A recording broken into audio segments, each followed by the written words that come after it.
di surga, terima kasih Bapa, kita mau percayakan hamba-Mu menyampaikan syahadat ini. Betapa bangganya kami Tuhan, kami hanya manusia biasa, namun Kamu percayakan firman-Mu, Kamu berkata dan kami beritakan.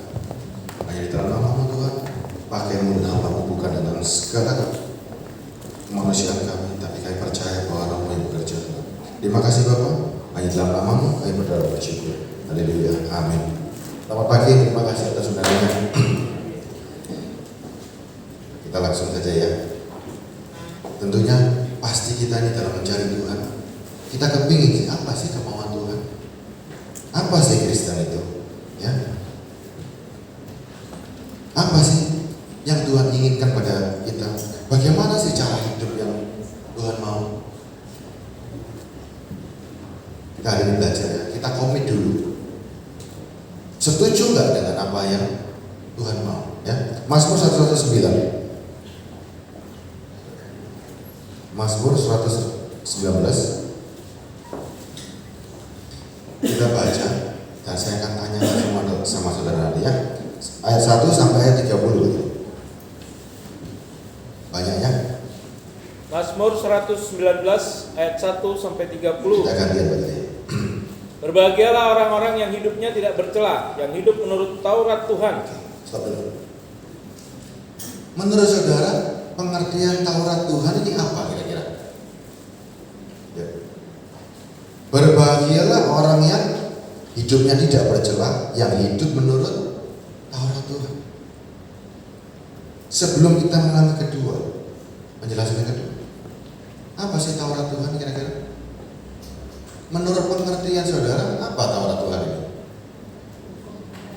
Hukum Tuhan, yang mana hukumnya? 10 hukum. Terus mana lagi kira-kira? Ya? Apakah mengikuti Taurat dan Musa? Kita baca lagi ya. Berbahagialah orang yang memegang peringatannya, yang mencari Dia dengan segenap hati. Siapa Dia yang kita cari hari ini? Siapa Dia di sini?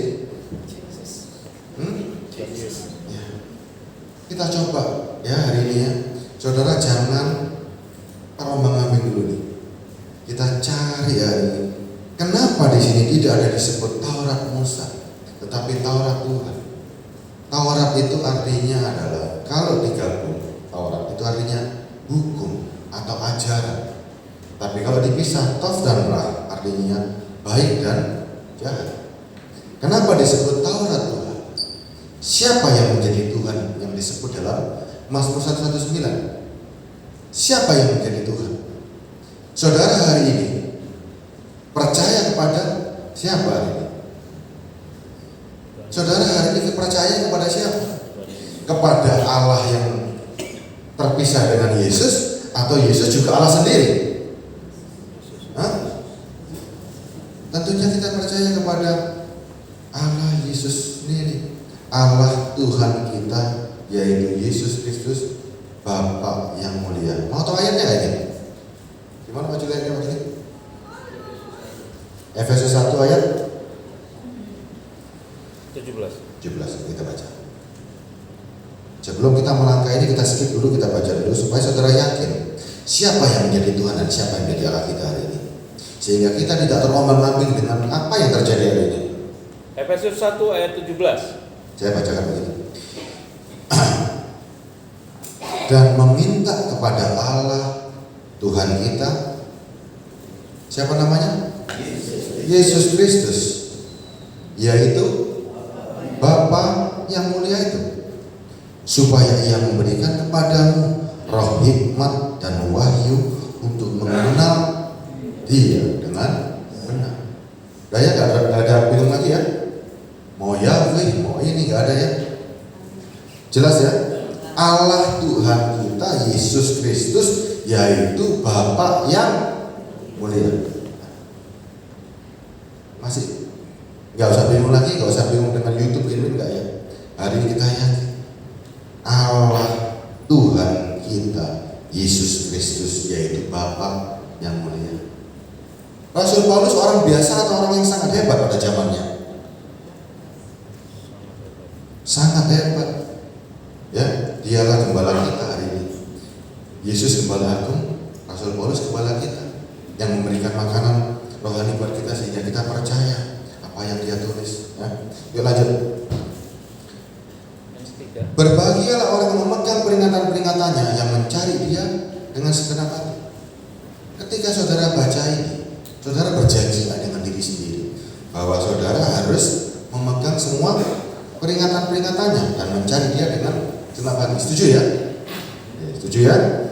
Adik-adik, yang juga tidak melakukan kejahatan tetapi hidup menurut jalan-jalan yang ditunjukkan. Kalau dikatakan jalan-jalan, semua harus kita ikuti atau bisa kita menggok-menggok ini? Harus mengikuti satu persatu setiap jalan yang dia tunjukkan ya. Ayat 4. Engkau sendiri telah menyampaikan titah-titahmu supaya dipegang dengan sungguh-sungguh. Engkau sendiri telah menyampaikan titah-titahmu supaya dipegang dengan sungguh-sungguh. Kita berjanji semua ini ya. Terus ayat 5-nya. Sekiranya hidupku tentu untuk berpegang pada ketetapanmu. Sekiranya hidupku tentu untuk berpegang kepada ketetapanmu. Ketika saudara baca ini, saudara berjanji gak di dalam hati bahwa aku harus memegang segala perintah dan ketetapannya. Maka aku tidak akan mendapat malu apabila aku mengamati segala perintah. Aku akan bersyukur kepadamu dengan hati jujur apabila aku belajar tentang hukum-hukummu yang adil. Aku akan berpegang kepada ketetapan-ketetapanmu. Jangan tinggalkan aku sama sekali. Ya. Ayat 9. Dengan apakah seorang muda mempertahankan kelakuannya bersih? Dengan menjaganya sesuai dengan firman-Mu. 10. Dengan segenap hatiku aku mencari engkau. Jangan biarkan aku menyimpang dari perintah-perintah-Mu. Nah ini kita lanjutkan ya majelis sebelumnya. Sekarang perintah Tuhan yang utama yang mana kira-kira? Perintah Tuhan yang mana? Pertama kali dia bilang, bertobatlah sebab kerajaan surga sudah dekat. Pertobatan kita menentukan langkah kita selanjutnya. Ya. Kalau saudara nggak bertobat, bagaimana bisa melangkah selanjutnya? Bertobatlah perintah dari Yesus Kristus. Setelah bertobat, apa yang saudara perlukan lagi? Kita ini setelah bertobat, apa julukan kita setelah kita bertobat? Setelah kita mengaku sebagai orang Kristen, mengaku sebagai Yesus Kristus Tuhan dan Juru Selamat kita, apa yang terjadi? Apa yang terjadi? Dosa kita diampuni dan kita menyandang nama Kristen. Ya kan? Saudara sudah menyandang nama Kristen. Apa berhenti di sana? Atau cuma kita, waduh puji Tuhan, Yesus sudah disalib buat kita. Dia sudah menanggung kelemahan kita sehingga kita hari ini kita enak gak? Pikiran kita yang dulu kita pikir Tuhan sudah disalib buat kita, Tuhan sudah gantikan aku. Betul gak?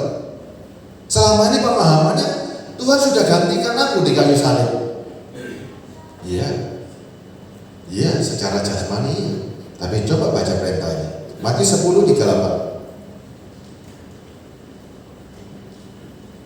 Perintah ini selalu diulang, bahkan tertulis di setiap kitab. Ya. Matius 10 ayat 38. Barang siapa tidak memikul salibnya dan mengikut aku, ia tidak layaklah bagiku. Barang siapa tidak memikul salibnya dan mengikut aku, ia tidak layak bagiku. Masih di Matius 16 ayat 24. Matius 16 ayat 24.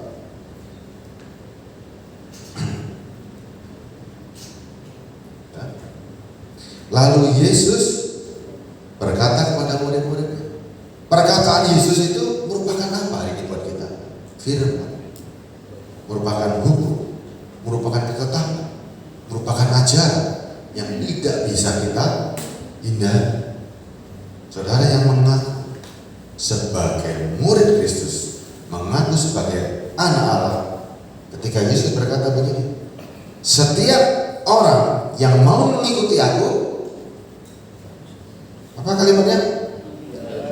ia harus menyangkal diri, memikul salibnya. Diulang lagi, setelah memikul salib dan mengikuti aku. Apa arti mengikuti aku? Di depan mengikuti, di tutup mengikuti.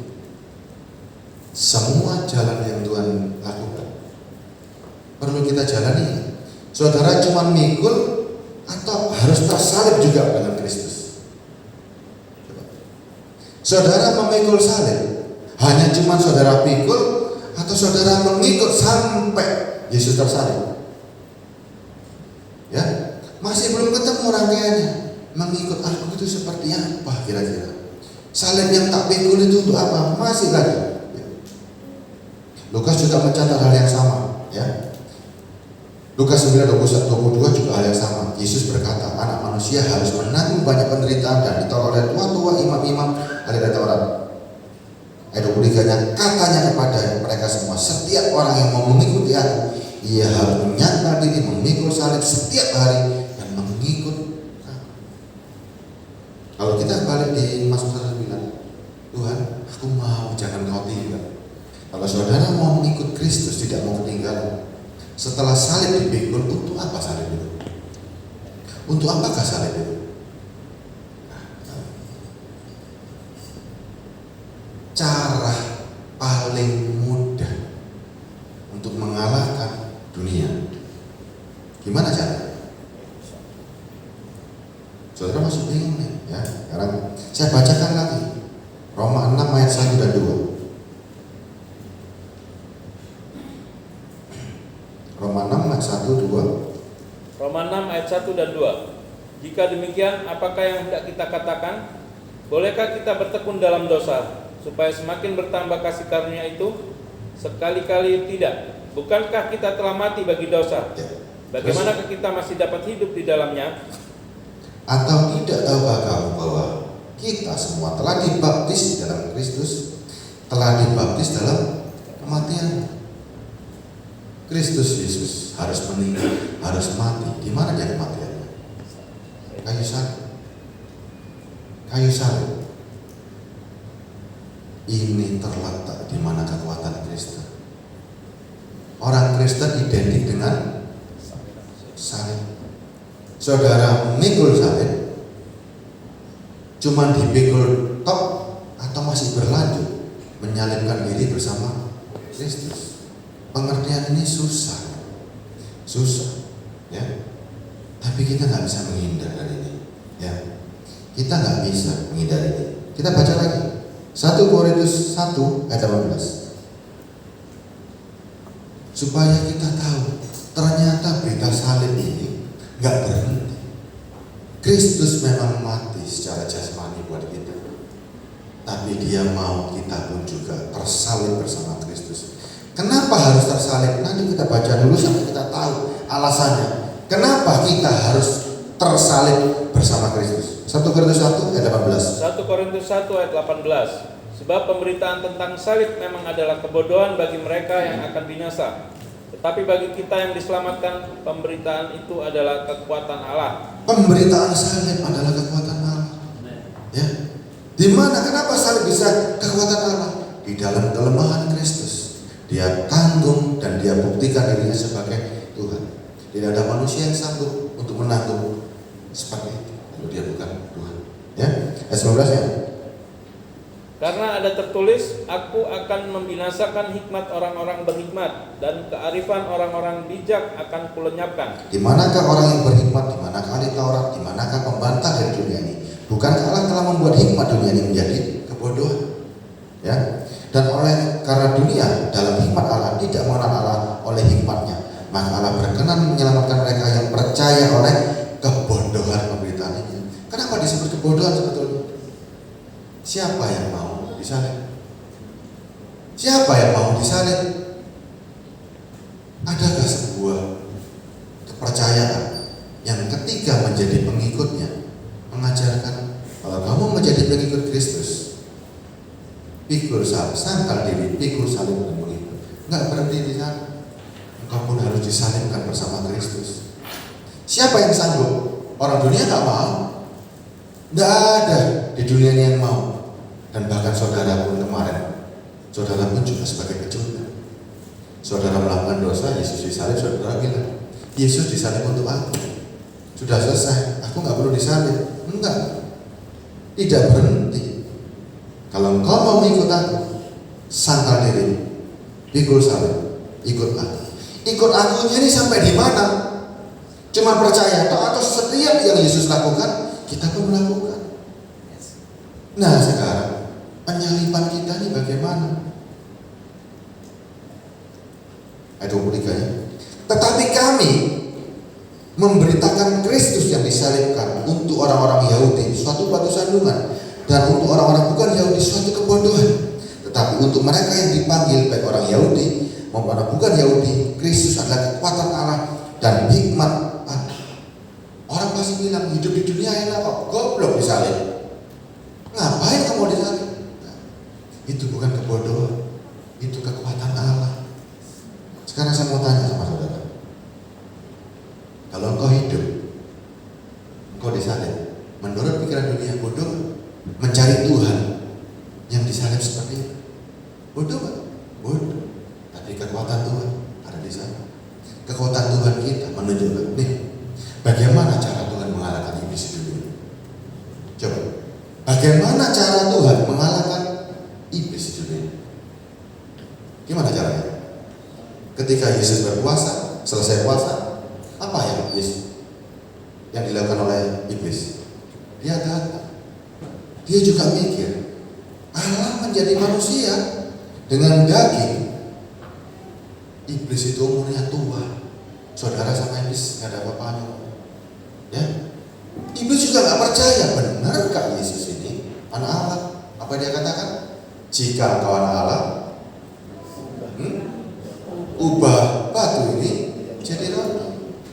Iblis tahu ketika Yesus menahan lapar 40 hari 40 malam, dagingmu nggak akan kuat. Nah, dia katakan jika engkau anak Allah, ubah batu jadi roti. Kan gampang. Temptation dari iblis nggak mempan, tidak mau. Ya, Yesus bilang apa? Manusia itu bukan dari roti. Iblis masih nggak tahu. Oh, oke, tahan ya. Jika engkau anak Allah, dia bawa Yesus di punggungan. Jika engkau anak Allah, jatuhkan diri. Kira-kira Yesus tergoda nggak untuk menunjukkan kealahannya dia dengan menjatuhkan diri dan ditolong oleh malaikat? Enggak. Jangan mencoba itu adalah masih kurang lagi buat iblis. Enggak mungkin manusia tidak punya kedagingan. Jika mau menyembah aku, apalagi engkau. Jika mau menyembah aku, semuanya aku berikan. Kalau saudara seandainya hari ini saudara mendapat tawar seperti itu, setan kira-kira tampil kepada saudara sebagai iblis atau sebagai apa hari ini? Dia akan tampil sebagai seorang malaikat. Dia bawa di hadapan saudara, dia goda. Engkau kan anak Allah, engkau bisa melakukan apa saja. Engkau butuh mujizat, engkau butuh lakukan mujizat. Masih kurang saudara. Dia tawarkan saudara kedudukan yang tinggi. Tergoda nggak kira-kira? Saudara dibawa ke hubungan baik Allah, tergoda nggak? Pasti. Wah, ketenaran luar biasa. Pasti saudara bilang, wah ini enak. Saudara dibawa ke hubungan, nggak usah menjatuhkan diri, pasti jatuh. Saudara digoda lagi. Kalau kau menyembah Tuhan, kau akan memiliki seluruh dunia. Kalimat yang sama nggak hari ini terdengar? Kalimat yang sama nggak terdengar? Kalau kau menyembah Tuhan, kau akan dikasih semuanya. Tapi Tuhan yang mana yang mengajarkan seperti itu? Jangan-jangan iblis yang menyamar sebagai malaikat terang. Gereja setan bukan gereja yang serem, tapi gereja yang mencoba menawarkan nilai dunia, nikmati dunia. Ini loh dunia, itu bukan dari Tuhan. Tapi yang Tuhan ajarkan, mau ikut aku, sangkal dirimu, pikul salib, ikut aku. Saudara pikir mikul salib terus salibnya kasih Yesus? Enggak. Ketika Kristus disalib, Engkau bagikan dua orang yang berdiri di kanan kirinya Tuhan. Gak berhenti. Sulit perkataan ini. Pelan-pelan ya, pelan-pelan. 2 Korintus 13 ayat 4. 2 Korintus 13 ayat 4. Karena sekalipun ia telah disalibkan oleh karena kelemahan, namun ia hidup karena kuasa Allah. Memang kami adalah lemah di dalam dia, tetapi kami akan hidup bersama-sama dengan dia untuk kamu karena kuasa Allah. Saya kasih tambahan lagi Galatia 14. Tetapi aku sekali-sekali tidak mau bermegah selain dalam salib Tuhan kita Yesus Kristus. Sebab olehnya dunia telah disalibkan bagiku dan aku bagi dunia. Ini suratnya Paulus. Betapa dia jelaskan pentingnya penyaliban. Ya. Filipi 3 ayat 17. Saudara-saudara, ikutilah teladanku. Perhatikanlah mereka yang hidup sama seperti kami, yang menjadi teladan. Karena seperti yang kerap kali kukatakan, yang kunyatakan pula sekarang sambil menangis, banyak orang hidup sebagai seteru pada salib Kristus. Kesudahan mereka adalah kebinasaan. Tuhan mereka perut mereka. Kemuliaan mereka ialah aib mereka. Pikiran mereka semata-mata tertuju kepada perkara dunia. Pertanyaan simpel. Bagaimana cara menghilangkan pikiran duniawi, keinginan duniawi? Bagaimana cara paling mudah? Bayangkan kalau saudara hari itu tersalib. Saudara disalib hari ini bersama Kristus. Apa pikiranmu hari itu? Kira-kira kalau hari itu saudara mengikuti Kristus, ada disalib di kanan kiri Kristus, apa pikiranmu hari itu? Apa pikiran kita waktu di kayu salib? Apa pikirannya? Waktu saudara tersalib, pikiran kita apa kira-kira? Dipaku, keadaan sakit, paku makin tertancap, tubuh jasmanimu gak mau.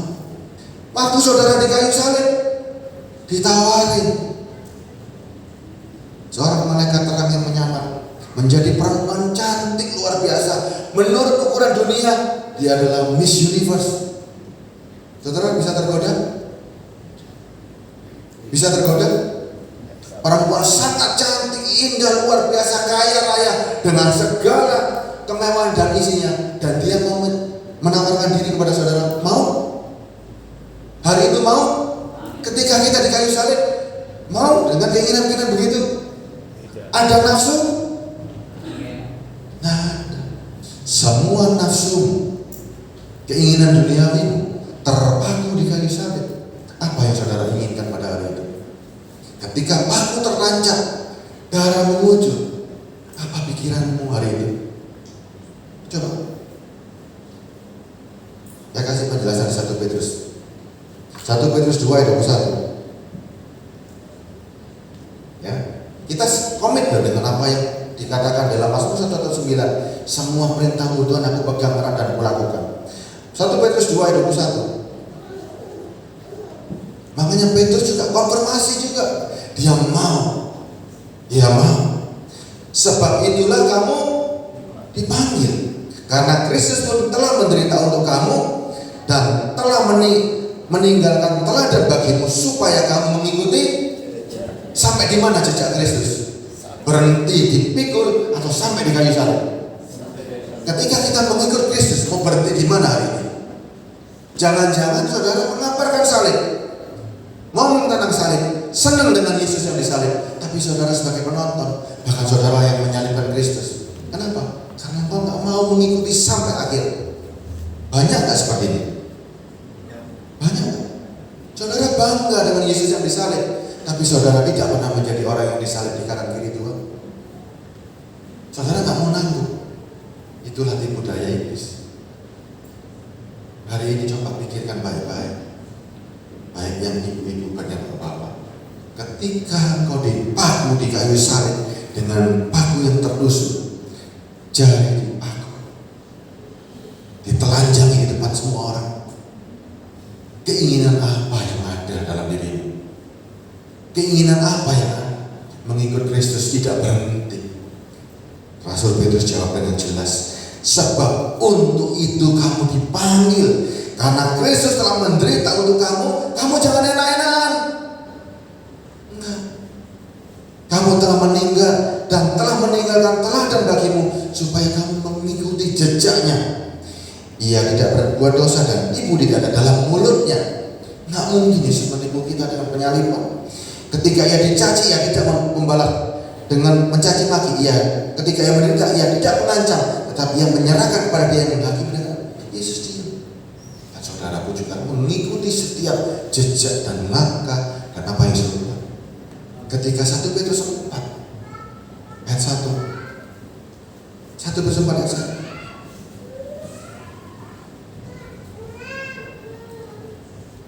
yang dimaksud sekarang, apakah kita betul badan kita yang disalib? Nih, jadi karena Kristus telah menderita penderitaan badani, kamu pun harus juga mempersenjatai dirimu dengan pikiran yang demikian. Karena barang siapa menderita penderitaan badani, ia telah berhenti berbuat dosa. Inilah maksud ayat, salibkan dirimu, salibkan pikiranmu. Ketika kau di kayu salib, tidak ada pikiran lain selain ingin diselamatkan. Ada nggak orang disalib kepingin beli mobil? Adakah ketika disalib kepingin punya rumah yang bagus? Adakah ketika disalib ingin punya keluarga? Nggak ada. Tolong selamatkan aku ya Bapak. Segera dan secepatnya, aku nggak tahan menanggung penderitaan ini. Makanya Tuhan itu juga hebat. Dia tahu saudara gak bisa menanggung penderitaan di dunia. Dia berikan umur cuma 70 dan 80. Itu saking sayangnya Tuhan. Kalau saudara dikasih umur panjang, saudara gak akan tahan. Ayat 2-nya tadi, supaya waktu yang sisa, waktumu pendek, dan itu berkat dan anugerah. Jangan kamu pergunakan menurut keinginan manusia, tetapi menurut kehendak Allah. Kehendak Allah harus selaras dengan kita. Yesus Kristus ketika disalib jasmaninya, kita pun juga harus sama. Saudara bisa menghindar dari salib? Saya mau tanya saudara, bisa menghindari nggak dengan ayat sedikit banyaknya? Bisa menghindar? Nggak bisa. Kalau engkau mengaku Kristen, kau harus pikul dan tetap harus disalib bersama Kristus. Saudara mau menghindari? Saudara sebagai seterus salib Kristus, mau berkatnya nggak mau disalib. Tapi ketika mau mengerti rahasia ini, carilah. Tuhan tahu nggak kira-kira? Cari, semua itu dicari bangsa-bangsa. Cari dahulu kerajaan surga dan kebenarannya, semua tambahkan. Makanya ya, saudara, untuk mengalahkan iblis bagaimana caranya? Apa sih iblis itu? Apa sih ular itu? Tolong ditampilkan nanti mulutnya ular itu. Bisa ya? Tolong media ya. Tampilkan mulutnya ular. Ya. Seperti apa mulutnya ular itu sebetulnya? Kenapa hanya Kristus yang bisa merebutkan? Ini kira-kira, mohon maaf, bukan saya pada macam-macam. Kira-kira mulut ini seperti apa? Mulut ular ini seperti apa? Coba, mulut ular ini, kalau seandainya ini gelap, cuma kelihatan mulut ini, seperti apa mulut ini? Saudara, tanpa terang Kristus, tanpa salib Kristus, bisa nggak menghindari mulut ini? Apakah mulut ini? Kenapa hanya Tuhan yang sanggup merampungkan mulut ular? Kenapa hanya Kristus yang memberikan teladan ketika dia memakukan dirinya jasmaninya di kayu salib, supaya tidak tergoda dengan mulut ini? Pakai pikiran roh. Kristus adalah Bapa sebagai roh lelaki. Dengan tawaran begini, kalau saudara dengan tawaran begini yang laki-laki bisa nahan? Semua puncak kenikmatan dunia ada di pada mulut ular. Mulut ular identik dengan seorang perempuan. Puncak semua kenikmatan dunia tergambar di mulut ular. Bagaimana cara mengalahkan mulut ular? Semua kenikmatan ini gimana caranya? Kalau engkau tidak tersalib bersama Kristus, nggak mungkin kau bisa tolong. Tidak mungkin. Paham ya? Penggambaran seekor ular bukan hanya cuma penggambaran yang asal-asal. Kitab suci menulis dengan jelas. Dia tahu seluruh kenikmatan di dunia hanya tergambar dalam kekasih dan mempelai. Ya, cukup gambarnya. Paham ya? Tuhan tahu kita nggak sanggup. Makanya Tuhan bilang di Yohanes 14, aku sekali-sekali tidak akan membiarkan engkau. Dibiarkan apa? Yohanes 14 ayat 18. Kita harus paham. Kita nggak mampu. Siapa yang mampu disalib? Tuhan. Siapa yang mampu seperti engkau? Engkau Tuhan. Engkau Tuhan, engkau bisa. Engkau mampu. Tapi kami siapa? Tuhan siapa? Yohanes 14 ayat 18. Yohanes 14 ayat 18. Saya bacakan aja.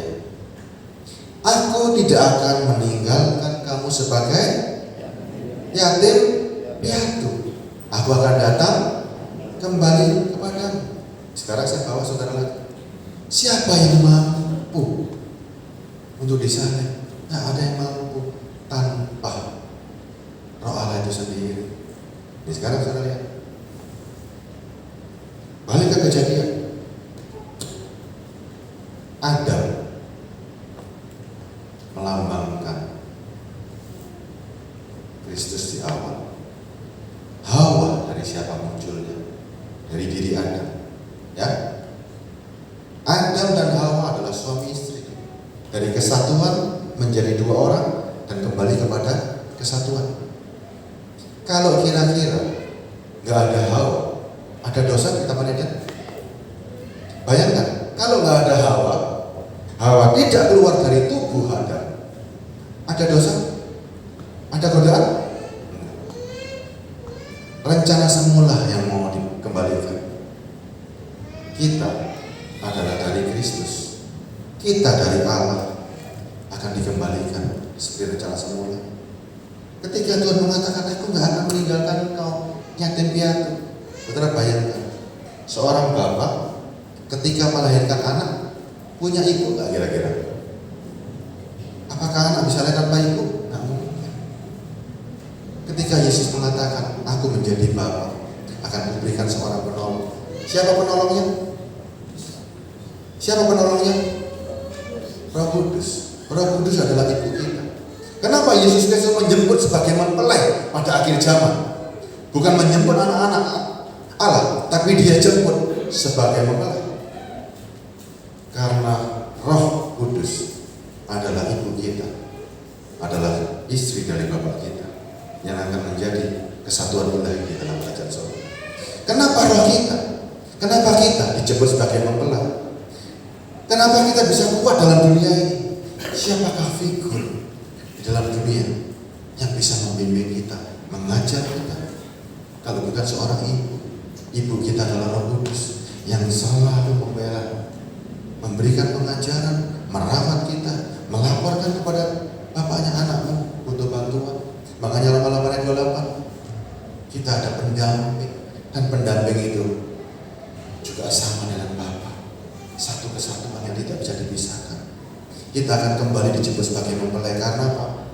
Kalau kita sudah bisa menghidupkan Roh Kudus menjadi satu dengan kita di wajah Bapa kita, di wajah Kristus. Siapa kita? Kita adalah mempelainya sendiri. Tapi level ini gak gampang. Untuk menghidupkan Roh Kudus gak gampang. Roh Kudus bukan dengan tanda berbahasa roh. Ya, Roh Kudus bukan seperti itu. Bukan murahan begitu. Yang memimpin seluruh hidupmu, membuat engkau berani terpaku di kayu salib, menghibur engkau sehingga engkau selalu aman dalam hidup. Ketika engkau disalib, ada Bapa, ada Roh Kudus yang menyertai. Bisa ngikuti ya? Ketika kita menjadi Kristen, kita bukan yatim piatu, ada Bapa dan Ibu. Ini kesatuan ilahi yang gak bisa kita hindari. Ya. Kolose 2 ayat 11.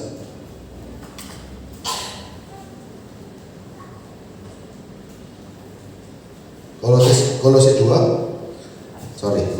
ayat 14.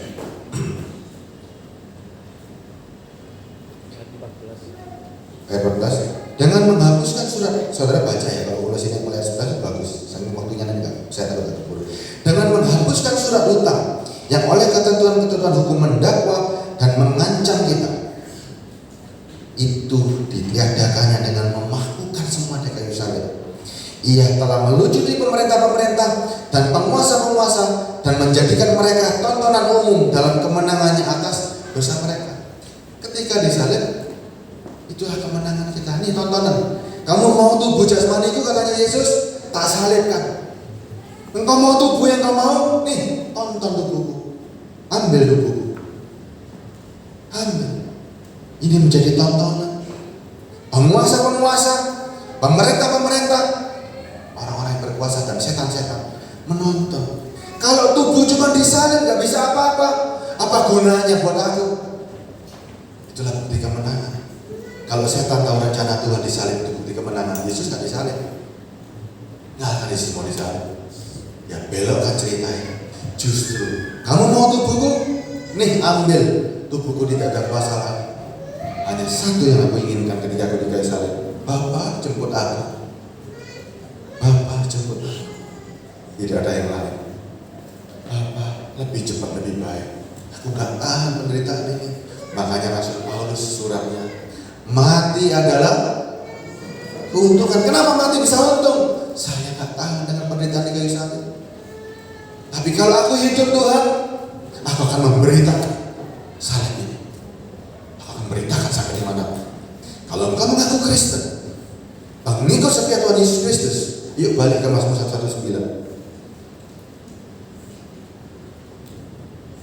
Kalau engkau mengaku sebagai Kristen, mengaku Yesus Kristus sebagai Tuhan, ketika Dia mengatakan, mau mengikut aku, pikul salib. Sangkal diri, pikul salib, ikut aku. Itu suatu titah, ketetapan dan hukum, dan kita gak bisa menghindar. Lanjut ayat 11, Mazmur 119 ayat 11. Ayat 11. Dalam hatiku aku menyimpan janjimu, supaya aku jangan berdosa terhadap engkau. Dalam hatiku aku berjanji menyimpan janjimu, supaya aku jangan berdosa terhadap siapa engkaunya ini? Coba saudara perhatikan betul-betul kalimatnya Kristus. Mau menjadi Kristen, ikut aku, sangkal diri, pikul salib, mengikuti aku. Mau? Saudara gak bisa menghindar, ini harus komit ya.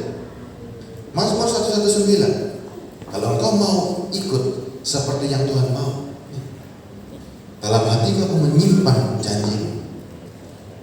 Ini kalimat aku menyimpan suatu janji kan? Janjimu Tuhan tak simpan betul-betul, supaya jangan aku berdosa terhadap engkau.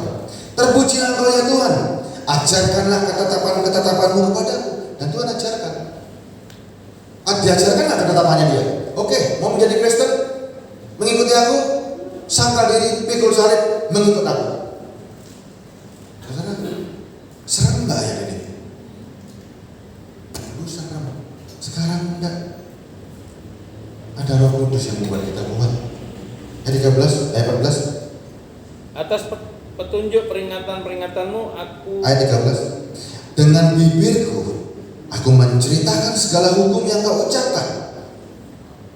Atas petunjuk peringatan-peringatanmu aku bergembira seperti atas segala harta. Ternyata ini adalah harta dan semua rahasia terletak di kayu salib. Untuk mengalahkan dunia, mengalahkan temptation dunia, godaan dunia, hanya terpaku di kayu salib. Tanpa itu gak mungkin. 15 ya. Aku hendak merenungkan titah-titahmu dan mengamat-ngamati jalan-jalan. Ini gak gampang. Aku hendak merenungkan titah-titahmu. Itu tadi Lukas dan Matius dan lain-lain, titah Kristus gak?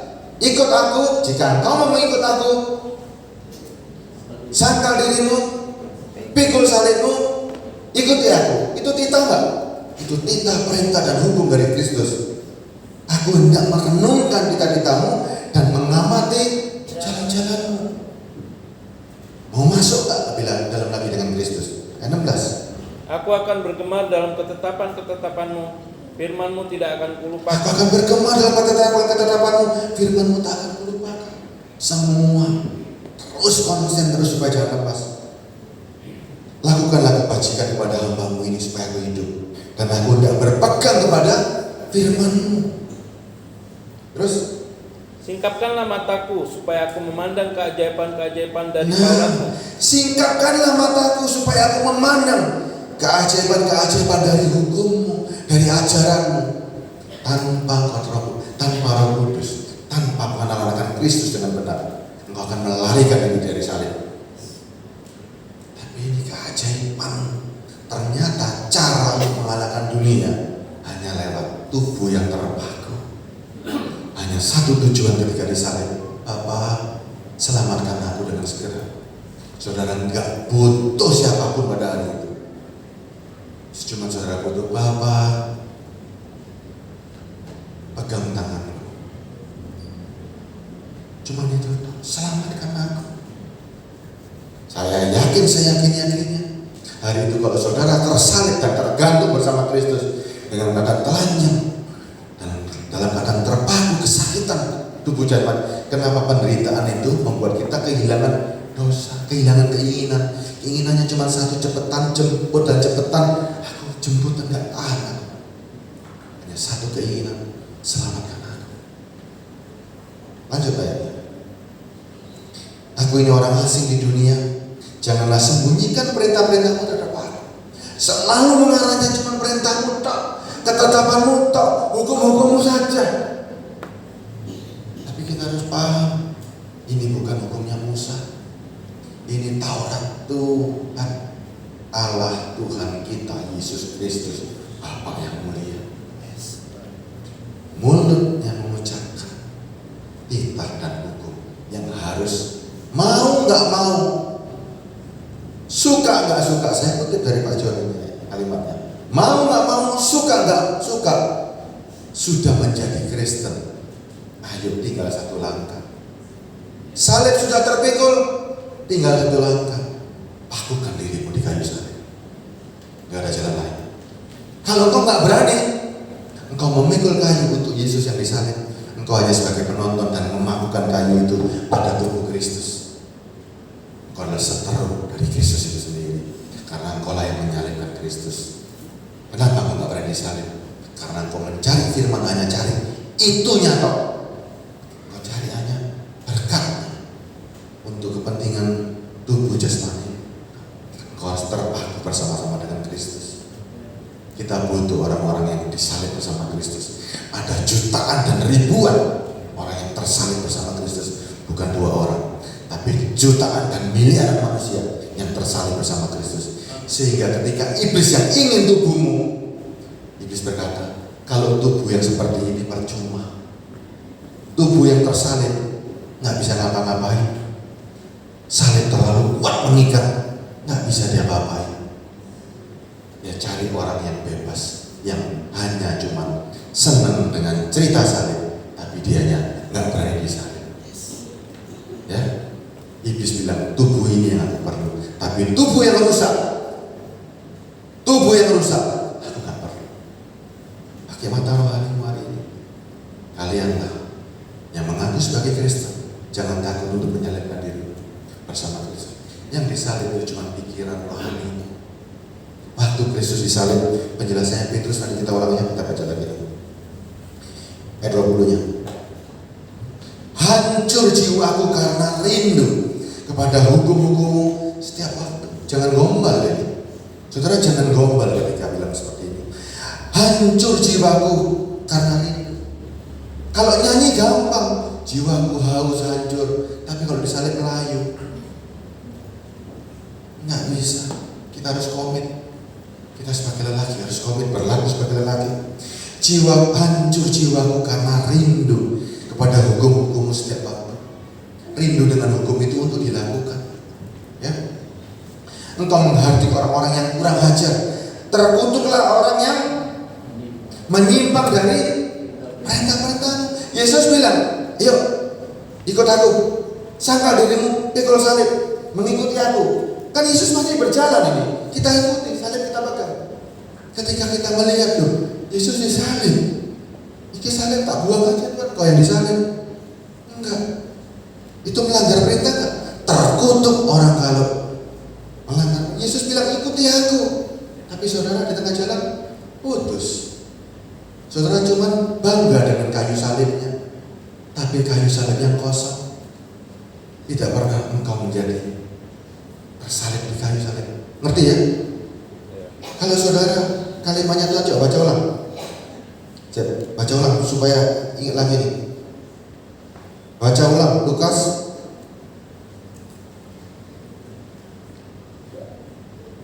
Lukas 9 ayat 22 ayat 23. Kita ulang lagi, kemudian kita kembali. Katanya kepada mereka semua, setiap orang tidak terkecuali yang mengaku sebagai pengikut Kristus tidak bisa menghindar. Ya, setiap orang, ini kata-kata Kristus kan? Kata-kata Kristus. Yang mau mengikut aku, ia harus, gak bisa enggak, menyangkal dirinya, memikul salibnya setiap hari, kan masih terus, dan mengikut aku. Jelas? Ya, kembalikan ke Markus 1:9. Mengikut aku setia sampai akhir. Ayat 21 saya ulangi ya, Markus 1:9 ayat 21 ya. Engkau menghardik orang-orang yang kurang ajar. Kenapa kurang ajar? Mengikut Tuhan tidak mau menyangkal diri, mengikut Tuhan tidak mau memikul salib, mengikut Tuhan tidak mau tersalib. Kurang ajar.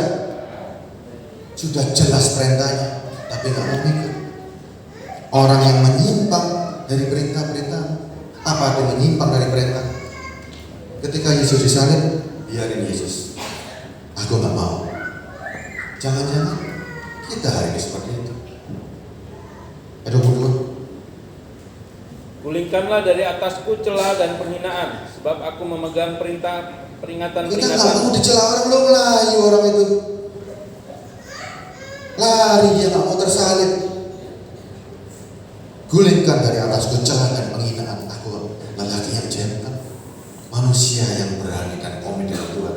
Sekalipun saudara perempuan di mata Tuhan, tetap kau harus berlaku seperti seorang laki-laki. Kau harus jantan. Aku memegang peringatan-peringatanmu. Ayat 23-nya. Sekalipun pemuka-pemuka duduk bersepakat melawan aku, hambamu ini merenungkan ketetapan-ketetapanmu. Ya, peringatan-peringatanmu menjadi kegemaranku, menjadi penasihat-penasihatku. Terus Jiwaku melekat kepada debu, hidupkanlah aku sesuai dengan firman-Mu. 26. Jalan-jalan hidupku telah aku ceritakan, dan Engkau menjawab aku. Ajarkanlah ketetapan-ketetapanmu kepadaku, buatlah aku mengerti petunjuk titah-titahmu, supaya aku merenungkan perbuatan-perbuatanmu yang ajaib. Kejadian di kayu salib ajaib buat kita hari ini. Itu keajaiban yang luar biasa. Ya, itu keajaiban luar biasa. Mujizat di atas segala mujizat adalah di kayu salib. Makanya Kristen jangan heran.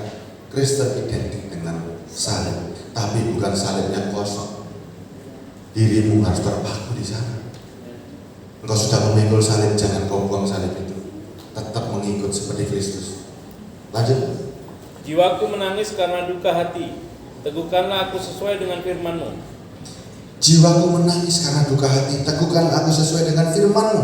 Jauhkanlah jalan dusta daripadaku, dan karuniakanlah aku Taurat-Mu. Aku telah memilih jalan kebenaran. Kristus jalannya kebenaran nggak dengan salib itu?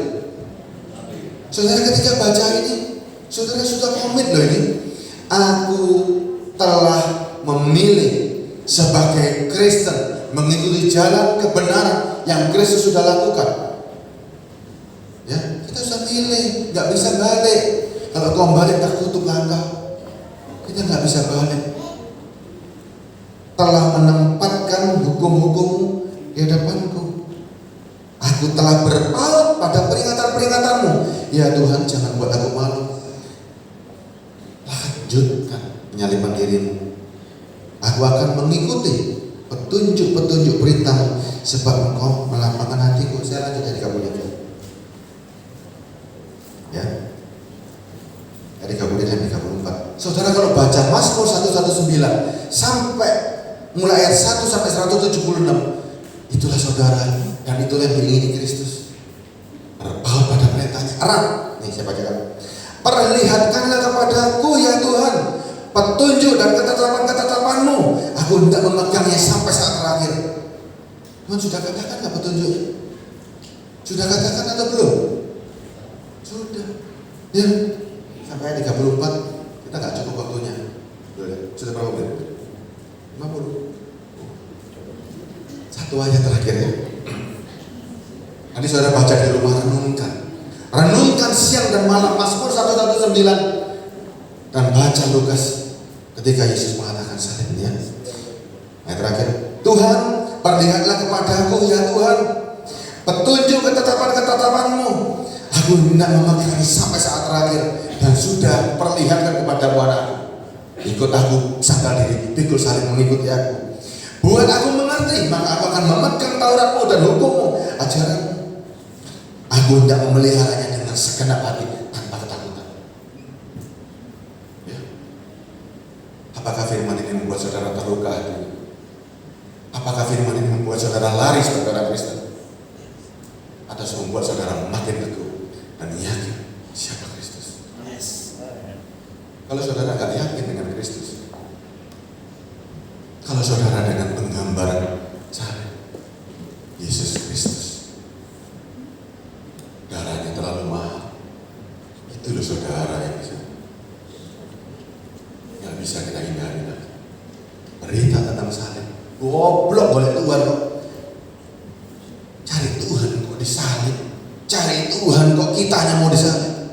Itulah Kristen, inti Kristen, salibkan diri sama Kristus. Mikul salib bukan salib yang kosong, dirimu terpaku, sehingga dalam keadaan jasmanimu terpaku, dosamu mati.